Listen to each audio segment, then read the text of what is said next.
Hello viewers, yes, this is Ranjana ma'am and you are watching mine as well as your channel.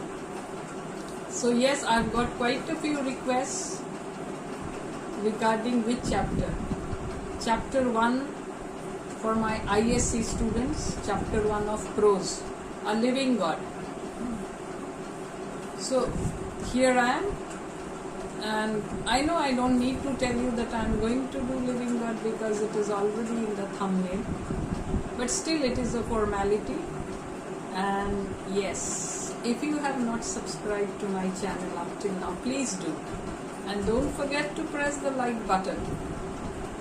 I'm sure you'll like it. So, what are we waiting for? Let's start.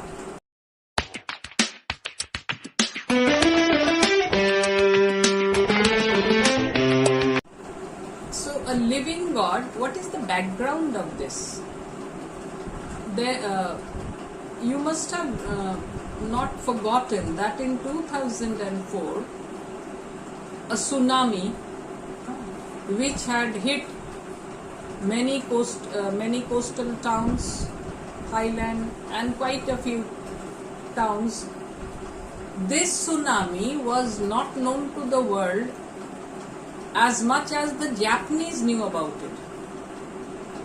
Japanese were more aware. I remember when I was in school, I read this story in Radiant Reader. The name was A Tidal Wave. The same story but written for children, not in this way, original. This is the original story, but that was written in an abridged form. So when I heard about the tidal wave, when I heard about the tsunami, so suddenly I felt it is something like the tidal wave which I had learnt, which I had studied in my childhood. And now this chapter, because if you remember after 2004, in your EVS, this was a subject which was introduced after the tsunami, environmental science. And in that only regarding tsunami was, so that you can be aware, because it was said that many people, a small child, she had read it in her school and she warned her parents and they rushed to safety. So but before that many people were not aware of this tsunami, or which the Japanese called tidal wave. So here this is the background and it tells us of a sacrifice of an old man and also the quick wit, promptness which helps him to save the majority of all of his villagers, and naturally they elevate him to the post of a living God. So this story has been written by Patrick Lafcadio Hearn, but most often he is referred to as Lafcadio. But he also has a Japanese name. He is more known by this Japanese name Koizumu Yakumo. So, Living God, let's start it. It's quite a lengthy chapter, so let's not waste any time. From immemorial time, the shores of Japan have been swept at irregular intervals of centuries by enormous tidal waves. So tidal wave, we can say that it is a type of earthquake not on land but in the water bodies. When there is a type of quaking in the water bodies, we can call it a tsunami or a tidal wave. In modern times we call it tsunami, but it is what the Japanese knew much earlier than the other people of the world. People all over the world did not know it so well as the Japanese knew, and they called it the tidal wave. Tidal waves caused by earthquakes or by submarine volcanic action. These awful sudden risings of the sea are called by the Japanese tsunami.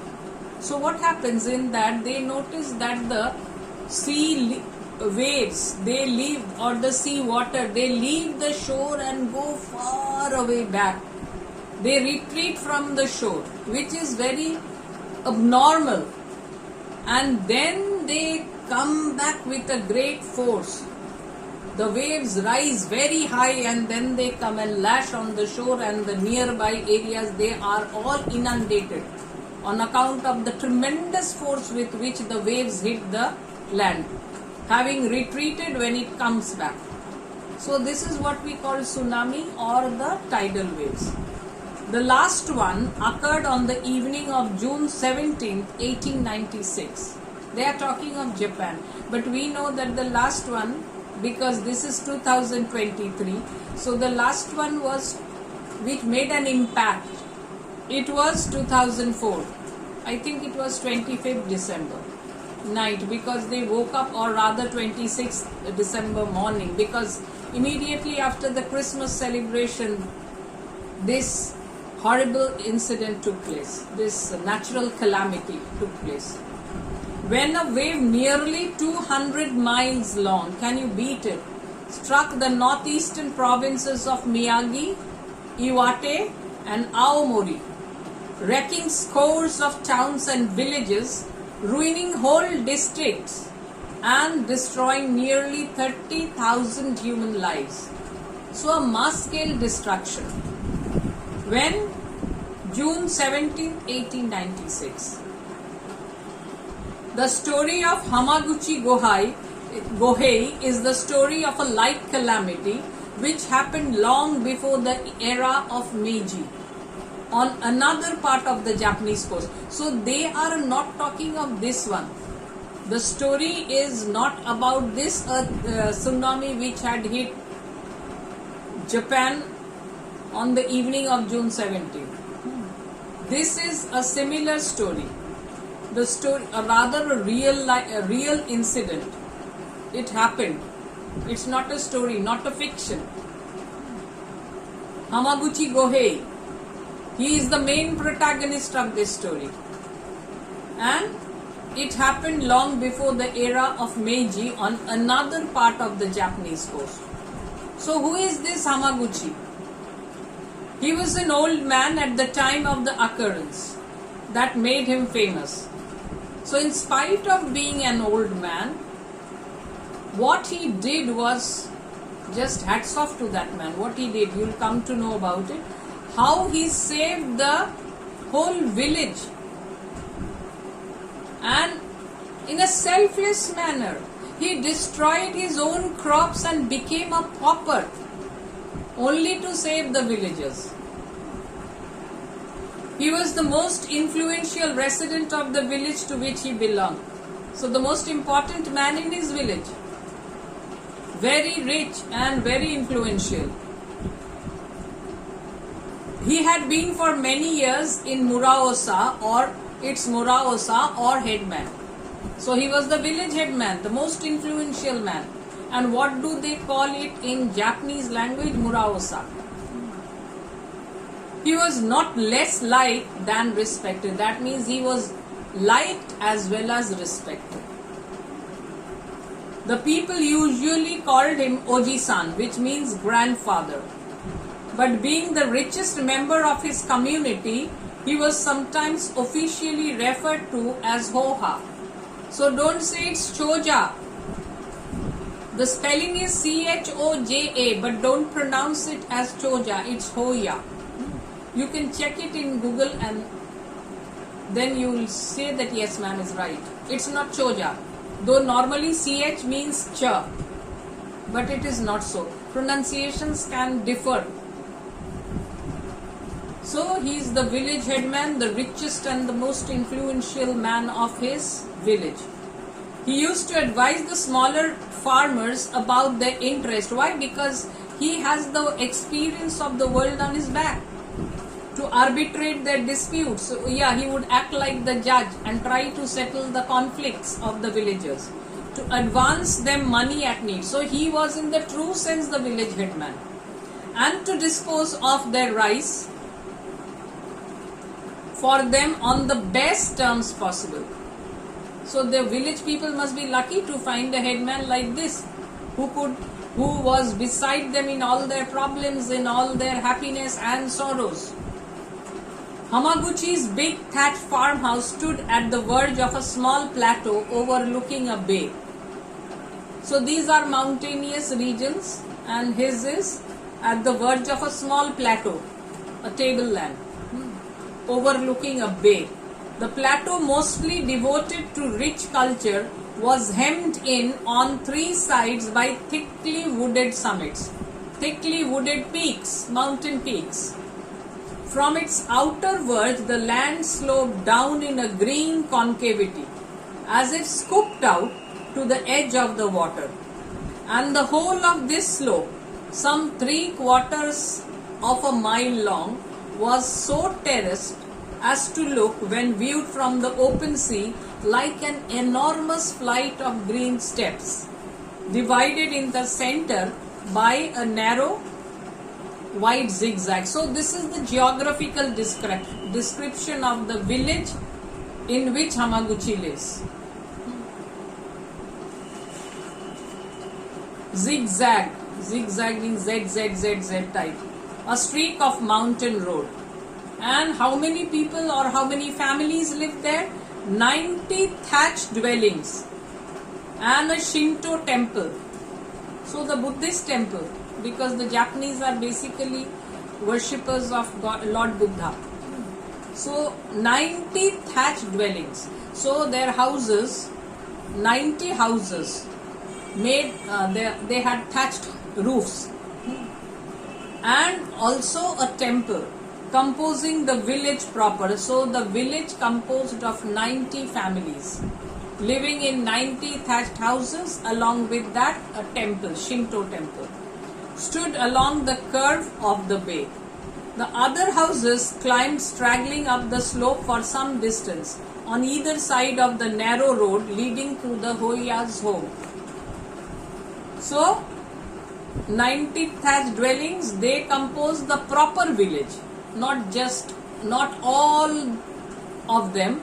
90 of them was the main village, and after that also they compose the main village, and after that, as you climb, houses on both sides. So these are exclusive, these are not included, these are excluded from the 90.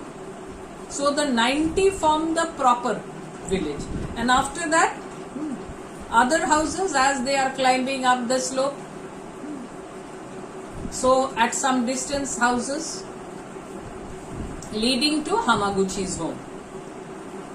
So this is the geographical description and a little about the background. And now what do we read in the next part?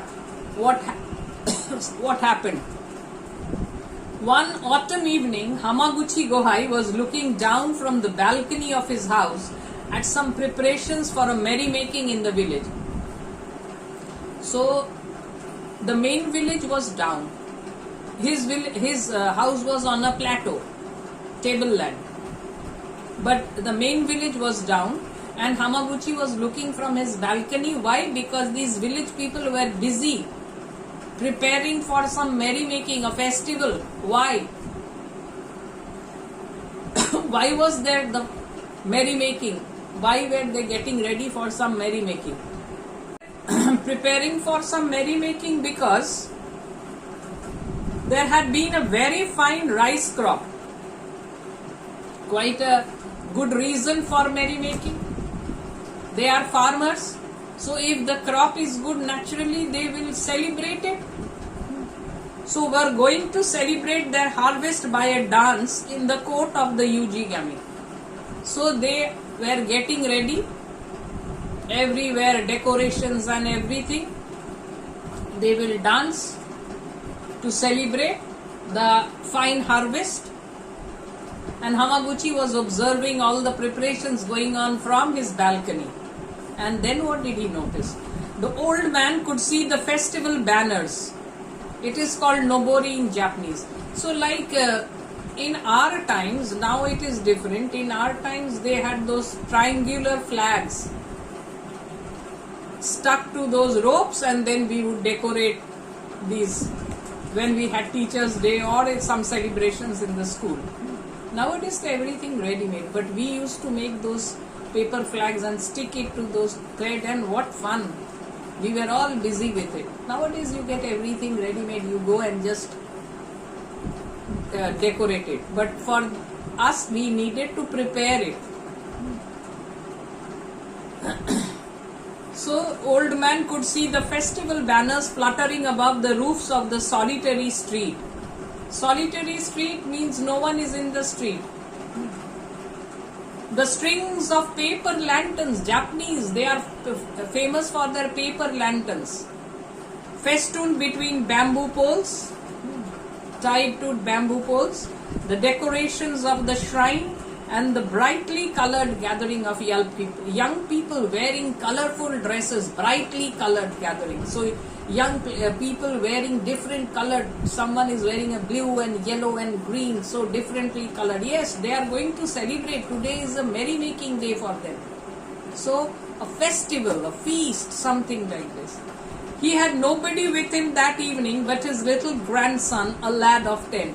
So the other members of his family must have gone down to the main village to join hands in this festival of merrymaking. So who are the two people who were at home? Hamaguchi and his 10-year-old grandson. The rest of the household having gone early to the village. Yeah, this is what I just told you, that the rest of the family, they had gone down to join the main village in their celebration. He would have accompanied them had he not been feeling less strong than usual. That means on other years he goes down, but this time he was not feeling very strong as usual. Maybe it was good for the village that he did not feel very strong that day, and that is why he did not go down. Had he gone down, he might have missed what he saw or how he saved the village. It would not have been possible. The day had been very oppressive, sultry day. And in spite of a rising breeze, there was still in the air that sort of heavy heat which, according to the experience of the Japanese peasant, at certain seasons precedes an earthquake. So the Japanese are the best people to know when an earthquake might take place, because there are frequent earthquakes in Japan, and that is why their houses are made mostly of wood, because if a wooden house collapsed, the damage wouldn't be so much. So the weather was such that yes, this type of weather is normal before an earthquake. When an earthquake, so for them earthquake has become as if a thing like a storm or something. Like storms, cyclone is different, but storms we are accustomed. Yes, it can come quite often.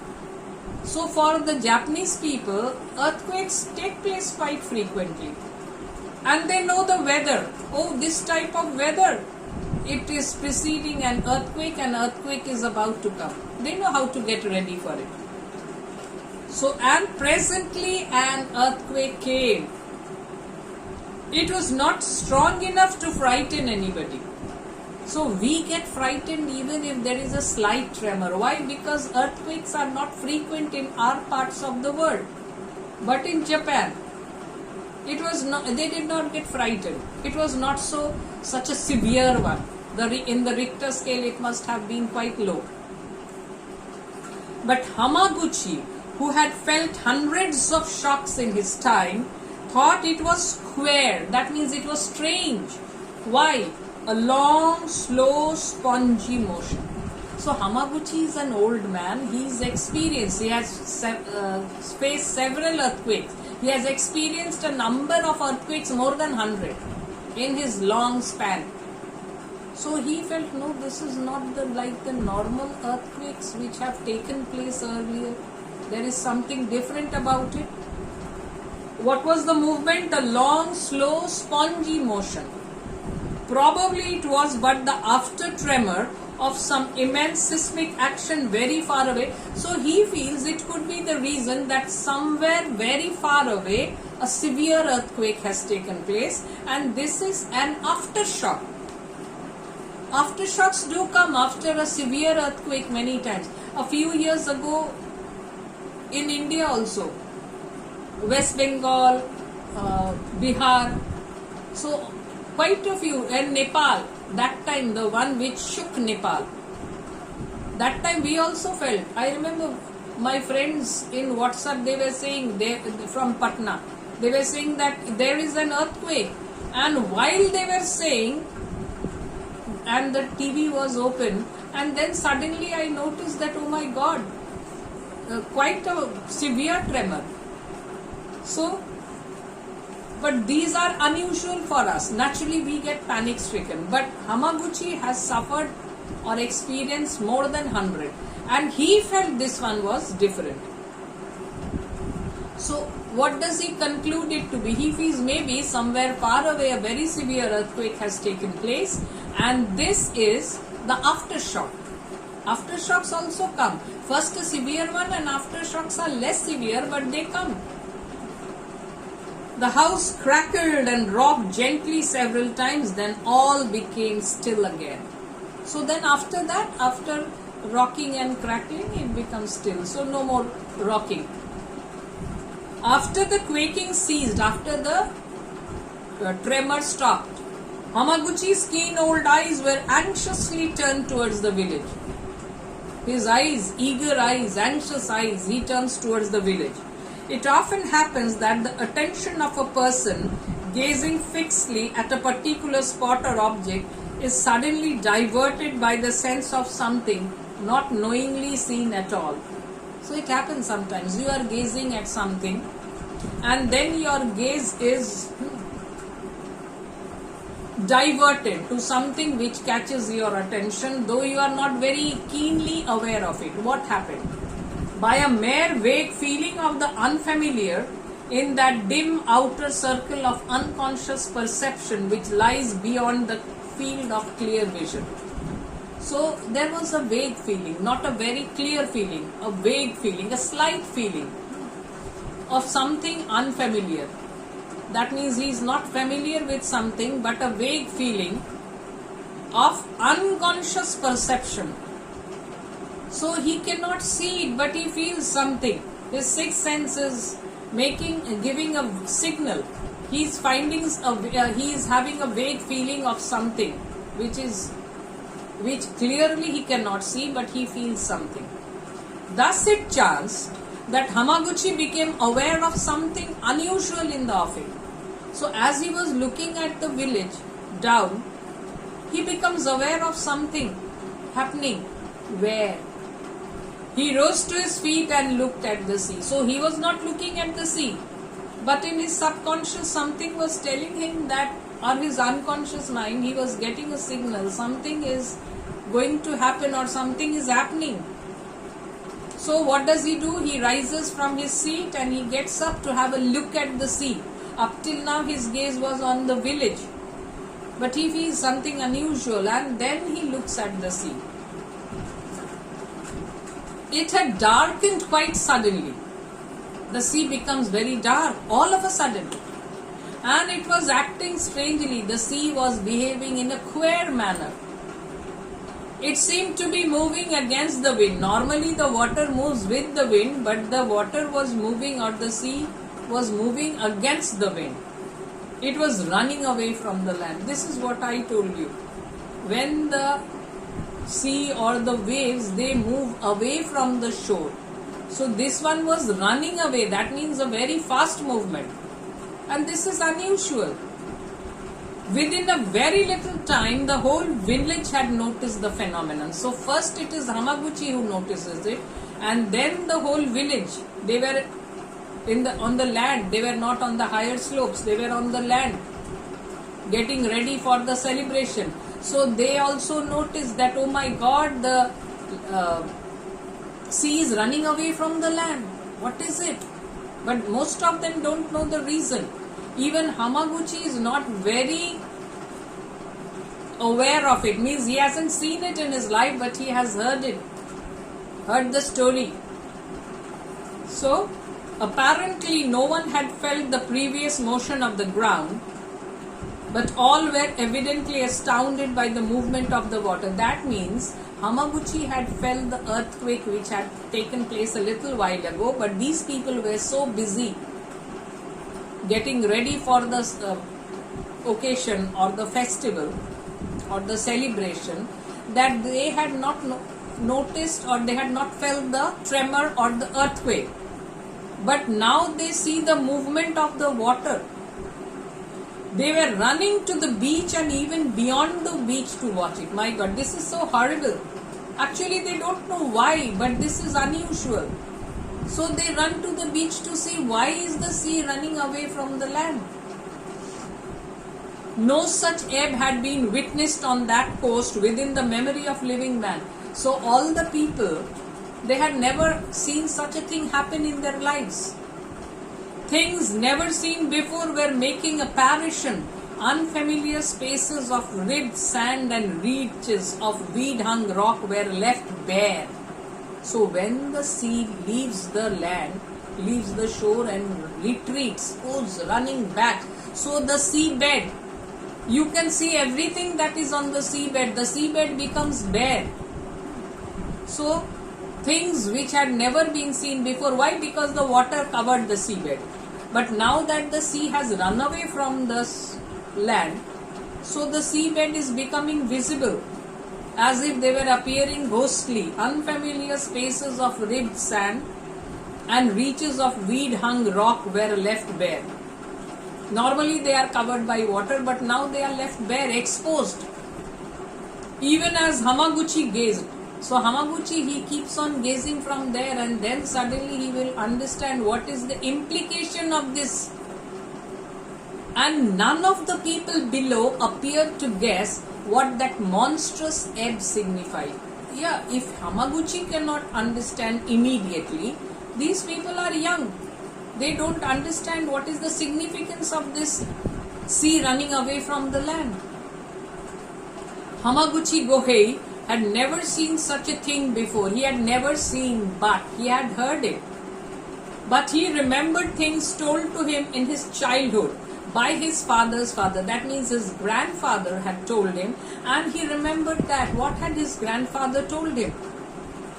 And he knew all the traditions of the coast. Yeah, he knows all the things of the coast, related to the coast. He understood what the sea was going to do. So Hamaguchi knows that the sea's running back is dangerous. Why? Because it will come back with a severe force.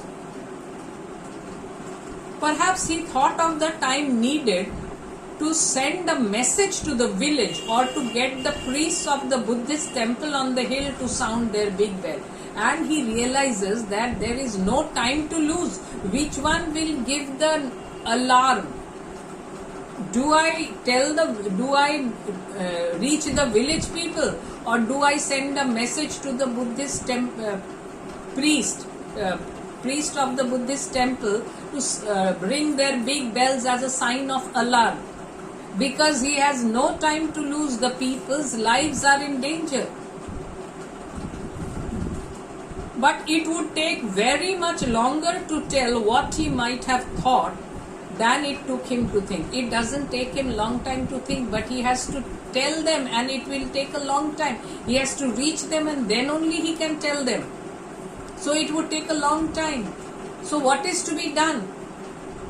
He simply called to his grandson. Just see his common sense. What a intelligent person, wise person he is. He knows how to act in times of stress. Tada, quick, very quick, light me a torch. Taimatsu or pine torches are kept in many coast dwellings.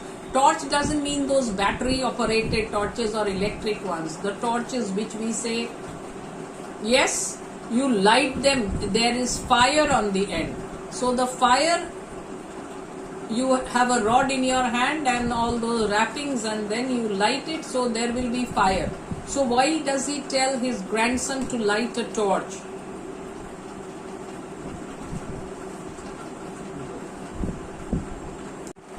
So what are these torches used for? These are pine torches, most probably made from made from the branches of the pine trees, and they are kept in many coast houses or coastal houses. Why? To use on a stormy night, and also for use at certain Shinto festivals. So some Buddhist festival, and then they use it. The child kindled a torch at once. So he lights up a torch at once.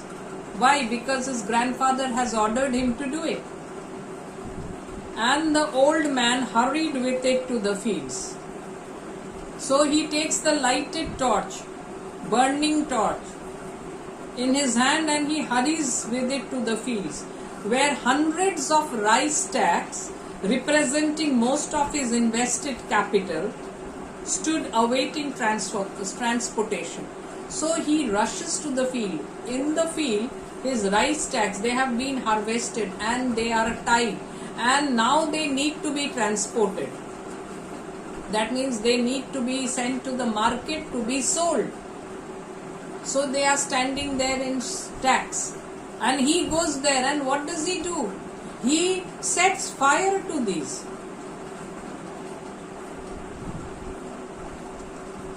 Approaching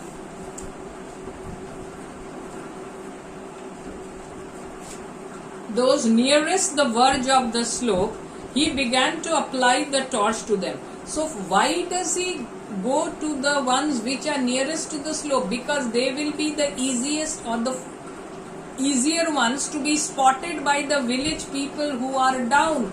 The main village people, if he sets fire to the ones closest to the slope, then it will be noticed by the people in the village first.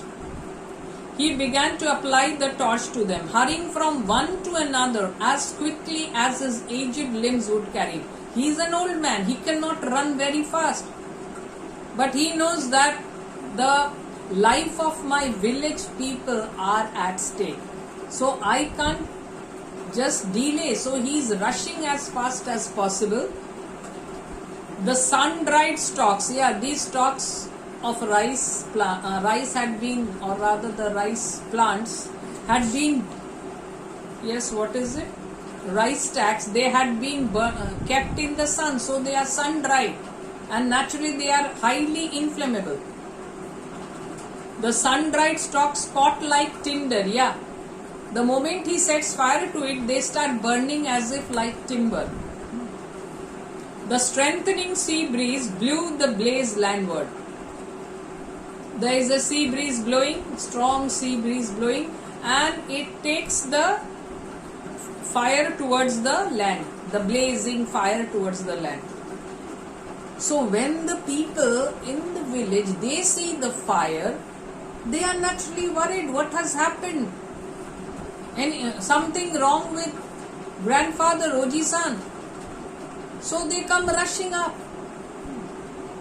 to save the fire, to extinguish the fire, put out the fire. So the stacks burst into flames, sending skyward columns of smoke that met and mingled into one enormous cloudy world. So you must have seen when there is a fire and then the cloudy smoke, how it rises high up. Tada, he is shocked. What is grandfather doing? Tada, astonished and terrified, ran after his grandfather, crying, Oji-san, why? Oji-san, why? So why are you setting fire to a rice stack? Yes, this is abnormal, and poor Tada, how can he understand? He is just a 10-year-old boy. He doesn't know what is going on in the mind of his grandfather. But Hamaguchi did not answer. He had no time to explain. This is not the time to stand and tell Tada, I am doing this because my village people's lives are in danger. He has to work first. He was thinking only of the 400 lives in peril. So 400 people of his village, their lives are in danger. Peril means danger. For a while, the child stared wildly at the blazing rice. The rice stacks have caught fire and it is blazing. So he looks at it, then burst into tears and ran back to the house, feeling sure that his grandfather had gone mad. So he first looks at the blazing fire in the rice stacks. Then he goes back running and crying, my grandfather has gone mad, he has set fire to his own rice stacks. Hamaguchi went on firing stack after stack. One stack he sets fire, then he goes to another, then he goes to another. In this way, he sets fire to the holes, all the stacks that were there, he sets fire to them. Till he had reached the limit of his field. Then he threw down his torch and waited. So once the job is done, now he waits. Why? Because he knows that the village people, the moment they see the fire, they will be coming up. The acolyte of the hill temple observing the blaze and set the big bell booming. And this has another function. When the priest of the Shinto temple, he sees this fire, he feels alarmed and he also starts ringing the bell. So people see the fire, they hear the bell and naturally they come running up.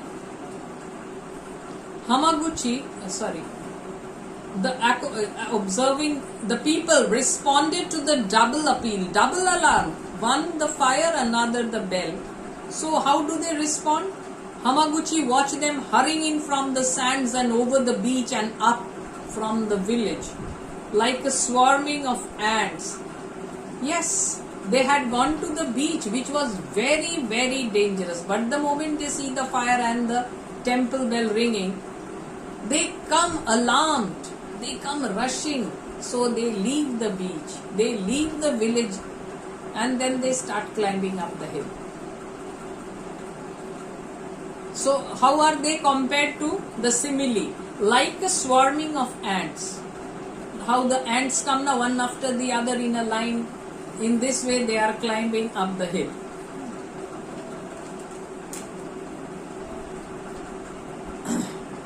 And to his anxious eyes scarcely faster, for the moment seemed terribly long to him. Yeah, it seems as if even if they are coming fast, to him it is seeming as if it is taking a long time for them to come.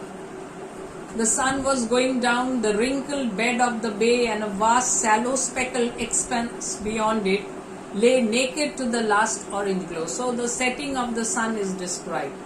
And still the sea was fleeing towards the horizon. Even now, the sea is rushing towards the horizon. You know what a horizon is? It is an imaginary line. It doesn't really exist. It is said the place where the land meets the sea, or the sky meets the sea, or the sky, the land and the sea, they meet at a distance. But when you go to that place, you find it is farther away. So it is not really there. Horizon is an imaginary line where the sky meets the sea or the land. Really, however, Hamaguchi did not have very long to wait. So though each and every minute seemed to him like ages, but it was not so. They came as fast as they could, and they were young people, remember? So they came quite soon. The first party of succor arrived. First party, who are they? A score of agile young peasants. Yes, active, energetic young peasants. They are the first to come. They are the stronger ones, who wanted to attack the fire at once. The moment they reach Hamaguchi's house, they want to put out the fire because they feel, oh my God, grandfather's crops, rice stacks, they have caught fire, so we have to do something to put out the fire. But Hoya, holding out both hands, stopped them. So even I am in the habit of going to say this word Shoja, but no, it's Hoya. Holding out both arms, stopped them. So he does, no, stop. Let it burn, lads, he commanded. Let it be. I want the whole Mura here. There is a great danger. Tahenda. So these are Japanese words. So he stops these young fellows from putting out the fire. Why? Because he wants all the villagers up here. The whole will, if they see the fire out, then they'll feel, oh, they have handled it. We don't need to go up. We'll continue with the celebration then. So he doesn't want that to happen. He wants that all of them should come here. The whole village was coming and Hamaguchi counted. See what a responsible village headman he is. All the young boys and men young men and boys were soon on the spot, and not a few of the more active women and girls. And so, more active women and girls. Then came most of the last, who are the ones? The elderly folk and mothers with babies on their back. Why? They have burdens. And even children, for children could help to pass water. And why did children also join? They felt we can help to pass water. The elders will put out the fire, and we will help them. How? By bringing water in mugs or buckets. And the elders, too feeble to keep up with the first rush, could be seen well on their way up the steep ascent. So even those who are very weak, old people who are very old and very weak, even they are moving upwards. The growing multitude, still knowing nothing. So the growing crowd, the crowd is growing up. First the young ones, then the young and active young women and girls, then the old people, mothers with children on their back and all that. So the growing multitude, but they still don't know. The last ones are as unaware as the first ones are as unaware as the last ones. Looked alternately in sorrowful wonder. They are sad, sorrowful wonder at the flaming fields and the impassive face of their Hoya. And the sun went down. So his face betrays no reaction. Hamaguchi's face, indifferent, impassive. But they are looking sadly. All his crops, they are getting burnt, and he's not allowing us to put it out. Grandfather is mad, I am afraid of him, sobbed Tada in answer to a number of questions. So they asked Tada, what has happened? Why has he set fire to the crops, to the rice stacks? And Tada can't explain. He says, grandfather is mad. He is mad. He set fire to the rice on purpose. I saw him do it. So he says, no, this fire has not caught accidentally. Grandfather has lost his mental balance. He is the one who has set fire. I have seen it. I have seen him doing it. As for the rice, cried Hamaguchi, the child tells the truth. He is speaking the truth. I set fire to the rice. Yes, I did it. I am the person who's done it. And then he asks, are all the people here? Now he wants to inquire if everyone is there. The Kumicho and the head of families looked about them and down the hill and made reply. So the heads of the families, they look around. Are my people here? Yes, they are all here. So all are here or very soon will be, and some are still climbing. Kita, shouted the old man at the top of his voice, pointing to the open. Say, now if I be mad. Now he points towards the sea. And he says, look, and now tell if I am really mad. What do they see now? Through the twilight eastward, all looked and saw at the edge of the dusky horizon a long, lean, dim line like the shadowing of a coast where no coast ever was. A line that thickened as they gazed, that broadened as a coastline broadens to the eyes of one approaching it, yet incomparably more quickly. For that long darkness was the returning sea, towering like a cliff and coursing more swiftly than the kite flies. So they saw in the distance, not at the place where the real coast was, but at a far away place. They see a coastline, but there was no coastline there. There was water there, and now a coastline is there. And that suddenly thickened and broadened. And what did they realize soon? That the darkness of the coastline was nothing but the sea which had gone far away. That sea was now returning. And how was it returning? Towering like a cliff. So yes, it has risen to great heights and coursing more swiftly than the kite flies. And how is it coming? Much faster than the flight of a kite. So with great speed the sea is returning. Tsunami, shrieked the people. Now the people understand what is it. What is going to happen or what is really happening? It is the tsunami or the tidal waves.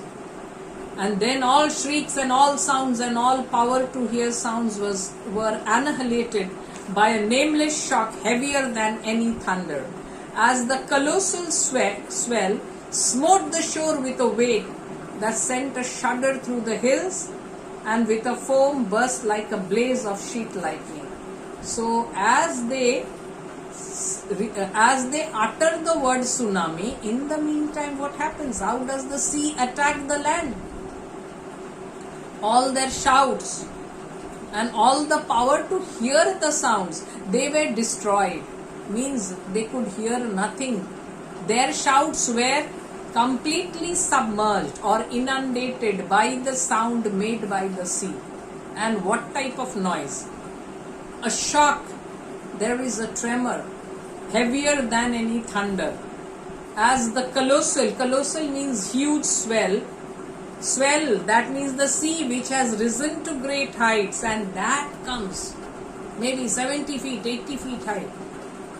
It has risen to that height and then it comes and lashes on the shore in such a way that all the nearby hills, they started trembling on account of the impact of the sea hitting the land with such a great force, such a tremendous force. Then for an instant nothing was visible but a storm of spray rushing up the slope like a cloud, and the people scattered back in panic from the mere menace of it, the destructive sea. So had they been on land, imagine what would have happened to them. They would have been swept away and they would have died instantly. When they looked again, they saw a white horror of sea raving over the place of their homes. The sea is ravaging or destroying their homes. Those who lived in the proper village, their homes are being destroyed, and who is the ravager? The sea. It drew back, roaring and tearing out the bowels of the land as it went. Then it is going back. But while going back also, it is no less destructive. And then again it comes. It goes back, it comes. It goes back, it comes. How many times? Twice, thrice, 5 times. So it goes back, then it comes. It goes back, then it comes. So not once, but twice, thrice, 5 times. The sea struck and ebbed. But every time the force is getting lesser. First time was the most powerful way in which it had struck the shore. But then it is losing force. The sea struck and ebbed. So it strikes, then ebbs. Strikes, ebbs. But each time with lesser surges, then it returned to its ancient bed. Then it goes to its normal place, where it had been all these years, and stayed still raging as after a typhoon. And what has happened on the plateau where Hamaguchi's house is? All the people are on the plateau. They have been brought there by the wisdom of Hamaguchi. What a sacrifice! On the plateau for a time there was no word spoken. Yeah, they had become dumb on account of what had happened. No one had anticipated such a thing was going to happen. All stared speechlessly at the desolation behind. Everything which they called their homes and all the celebrations going, nothing visible. All swept away. The ghastliness of the hurled rock and naked riven cliff, the bewilderment of scooped up deep sea wrack. So all that things which were on the seabed, the rocks and all that, they were hurled on the shore by the sea when it came back with a force. Not just the water, but the rocks and everything were thrown on the shore. And shingle shot over the empty site of dwelling and temple. The village was not. The greater part of the fields were not. So the village had ceased to exist. The greater part of the fields had ceased to exist. Even the terraces had ceased to exist. That means they had been completely annihilated, completely ravaged. And of all the homes that had been about the bay, there remained nothing recognizable except 2 straw roofs tossing madly in the offing. So only 2 straw roofs remained, maybe of someone's house or to some people's house, there's 2 roofs, and everything else completely destroyed and taken in its way. The after terror of the death escaped. So like an aftershock of an earthquake, this is the after terror of death. Escaped. And the stupefaction of the general loss kept all limbs. So now, first it was that they have escaped death. Had they been there, they would have died. But after some time, this terror leaves them. But now they are bothered about the destruction that has caused, and all of them, they have become paupers. Nothing left. Can you imagine? All that which you called your home, there is no sign of your home. The loss kept all lips dumb until the voice of Hamaguchi was heard again, observing gently. So he could have stayed calm because his house was on the plateau and no harm would have happened to him or his rice stacks. But he was the village headman, a responsible person. And he was not selfish. Oh, why should I bother? Why should I set fire to my rice stacks in order to save the lives? He was not a human being. He was a godlike figure. He was saintly. He was divine, you can say. That is why I set fire to the rice. Now he explains that he had anticipated that the sea was going to act in this way, and this is the reason why he sets fire to his rice stacks. He, the Hoya, now stood among them almost as poor. He was the richest man, and now he is as poor as they are, as poor as the poorest, for his wealth was gone, but he had saved 400 lives by this sacrifice. So his sacrifice, on account of his sacrifice, he was able to save each and every villager of his village. So he is not just the village headman, he is above that. Now Tada understands, and he is so ashamed and sorry. Little Tada ran to him, caught his hand and asked forgiveness for having said naughty things. Grandfather has gone mad and all that. Whereupon the people woke up to acknowledge of why they were alive. So now they realize why are we alive? Because of this man. Had he not set fire to his stack of rice, we would have all died. And began to wonder at the simple, unselfish foresight that had saved them. The headman prostrated themselves, and the headmen prostrated themselves in the dust before Hamaguchi Gohei. So the head of each family, they lay down in front of him. They prostrated or laid down themselves in front of him, and the other members of the family also followed. Then the old man wept a little, partly because he was happy. Why was he crying? Because he was happy that he had been able to save these villagers, and partly because he was aged and weak, and yes, it was a great strain for him, running as fast as his aged limbs could carry him to set fire to one stack. Yes, it was a strenuous job that he had done, and been sorely tired. My house remains, he said, as soon as he could find words, automatically caressing Tada's brown cheeks. He is caressing Tada's brown cheeks. Tada is so sorry. He has said bad things about his grandfather, but he is reassuring him that grandfather is not angry. And there is room for many. Also the temple on the hill stands, and there is shelter there for others. So now all these people, they have become homeless. Their lives have been saved. Hamaguchi has saved their lives, but they are homeless. So what does he tell them? I have my house and there is room for many. And also others who cannot fit in my house, they can go and take shelter in the temple. So he not only saves their life but also gives them a shelter. Then he led the way to his house and the people cried and shouted. Cried and shouted, why? Because what a headman or what a Hoya they have got. So I'll end this lecture here, and in part 2 I will continue, otherwise you all will find it too boring. So bye for the time being. I am coming up with the next part. So now only little left.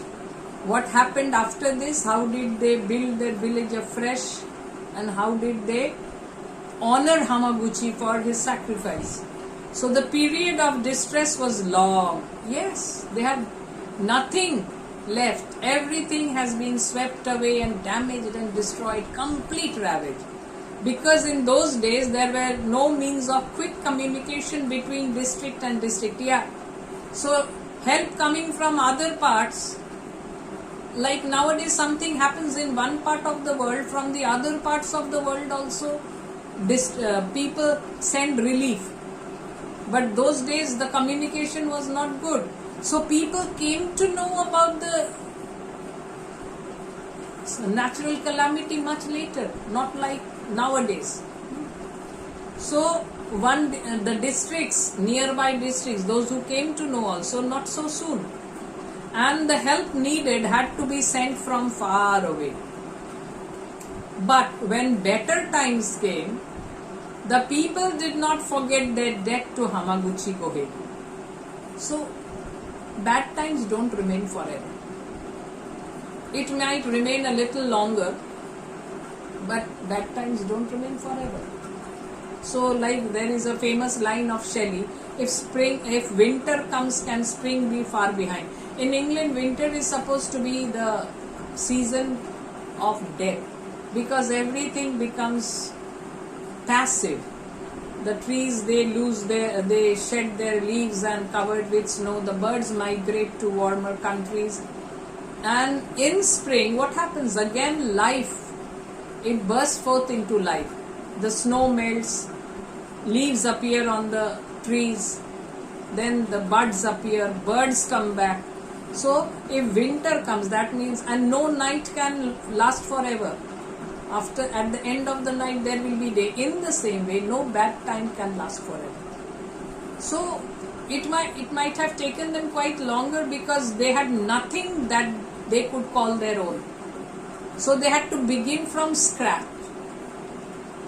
But then also they overcame it in the course of time, and when better times came, they did not forget their debt to Hamaguchi. Yes, this man had given all that he had to save our lives. So we should do something for him. They could not make him rich, nor would he have suffered them to do so. Yeah. They couldn't have given him money and returned to him, given him rice tax and all that. And he wouldn't have allowed also that. Then what to do? Even had it possible, even if it had been possible to make him rich, he wouldn't have accepted it. Because this was humanitarian, he was a philanthropist, and doing good was his nature. Moreover, gifts could never have sufficed as an expression of their reverential feeling towards him. Yeah, gifts would not have been sufficient, because the feeling which they had in their hearts for him, that merely giving gifts would not be sufficient. They wanted to do something which would express their feelings for him in reality, as they really felt. So what? So they declared, for they believed that the ghost within him was divine. His soul, it was a divine soul. So they declared him a god. So he is a god, he is not a human being, he is a god. and called him Hamaguchi Daimyoin, thinking they could give him no greater honor. And truly, no greater honor in any country could be given to a mortal man. Yeah, mortal man elevated to the position of God. You won't find it in any other country. So he had been elevated to the rank of a god. That is why the name of the story, or the title of the story, is The Living God. And when they rebuilt the village, they built a temple to the spirit of him. So Hamaguchi is still alive, but they build a temple to his spirit. Spirit is the powerful one. Body is just the outer one. We shed it once, and then our soul is emancipated and we shed our bodies. It is like a cast off garment. So, but the soul is more important. So they build a temple into the spirit of Hamaguchi, and fixed above the front of it a tablet bearing his name in Chinese text of gold. So in Chinese text of gold, the name of Hamaguchi Gohei, just in front of the temple. And they worshipped him there with prayer and offerings. As you offer prayer and offerings, as you pray and give offerings to God, they also did the same. They worshipped him as a god. How he felt about it, I cannot say. I know only that he continued to live in his old thatched home upon the hill with his children and his children's children, that means his grandchildren. So he is not a person to lose his head because of such honors. His feet is always fixed to the ground. So it doesn't matter to him what they are doing. He has done his job and he doesn't expect anything in return. It is for the people what they do. But it doesn't affect him. He doesn't become too proud or conceited. So he leads a simple life as he used to before this. While his soul was being worshipped in the shrine below. So in the village below they were worshipping his soul. But he lived on the plateau with his family, with his son and children and grandchildren. 100 years and more he has been dead. But his temple, they tell me, still stands. So the author says that he has heard that the temple of Hamaguchi Gohei is still there. And the people still pray to the ghost of the good old farmer to help them in time of fear and trouble. So he as if becomes a guardian angel for them. So when they are panic stricken, when they are frightened, when they are in trouble, they go and pray to the living God. Or that time after his death, they pray to his soul. I asked a Japanese philosopher and friend to explain to me how the peasants could rationally imagine the spirit of Hamaguchi in one place while his living body was in another. I also inquired whether it was only one of his souls which they had worshipped during his lifetime, and whether they imagined this particular soul to have detached itself from the rest to receive homage. So he was in a lighter vein asking a Japanese philosopher friend that how can these people worship the soul in the temple whereas he was still living. So has the soul left the body and gone there, or there are several souls? No, this is not correct. The soul can move to different places also. It is said, projection we say, that one person can be present at one place and at the same time he can be present at several places. Very high ascetics, they can perform this. Here also, maybe he was there as well as his soul can be here, why not? But Western people won't believe it. The peasants, my friend answered, think of the mind or spirit of a person as something which during life can be in many places at the same instant. This is what I was also saying. Many holy people in India also, At one time maybe they are preaching or teaching their students, a very high ascetic of a very high order, and at the same time he is seen by different people in different places. Astral projection. So this is what he also says, as something which even during life can be in many places at the same instant. In India it has happened with many higher yogis. Such an idea, of course, is quite different from Western ideas about the soul. Yeah, this is what I said. Western concept is very different. They won't believe in these things. But it is possible. Any more rational? I mischievously asked. He's teasing his friend. Well, he responded with a Buddhist smile, patient smile, Buddhist smile, Buddha, patient. If we accept the doctrine of the unity of the mind, the idea of the Japanese peasant would appear to contain at least some adumbration of truth. I could not say so much of your Western notions about the soul. So, he says about your Western notion of the soul is that the soul is in the body, and when the body dies, the soul leaves and goes higher up. This is your notion of the soul. But for us, the unity of the mind, the idea of the Japanese peasant, yes, a person can be present at the same time in many different places. So it contains some truth. The Japanese peasants also, the way they worship the soul of Hamaguchi in the temple.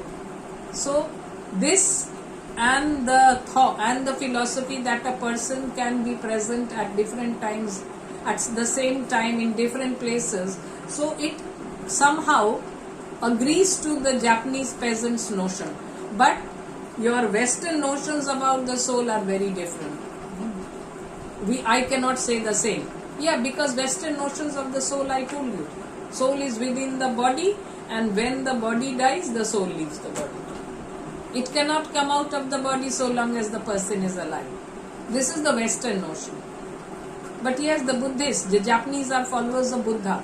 So the Buddha's origin is from India only. Buddha's origin is from India. So the Indian philosophy is there in Buddha's teachings also. So you can be if you are of a higher order, if you are of a yogi or a ascetic of a higher order, you can be present in several places at the same time. So this is where the story comes to an end. What a nice story this is. Don't you all agree? So you all have your multiple choice ones. So go through the story very well in order to be able to solve the multiple questions. You will get a number of them. So, of course, in your question paper, you will get from all the chapters together, you will get 10. That means your Shakespeare, and I think from Shakespeare you will get 4 or 5, I am not very sure.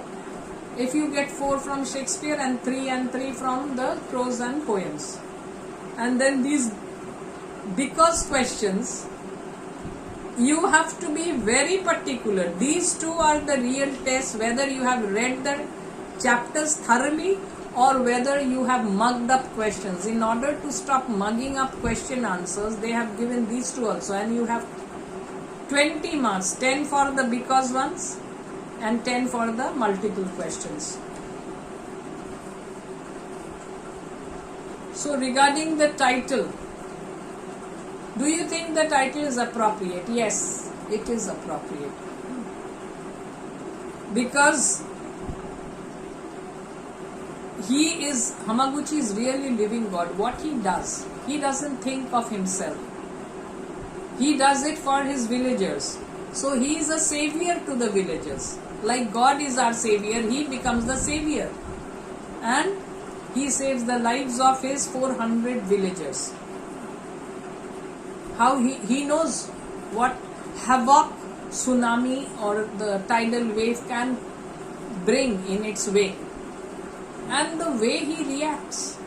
He knows that telling the temple priest also to ring the bell or to call the village people, it will take a lot of time and there is no time to be lost.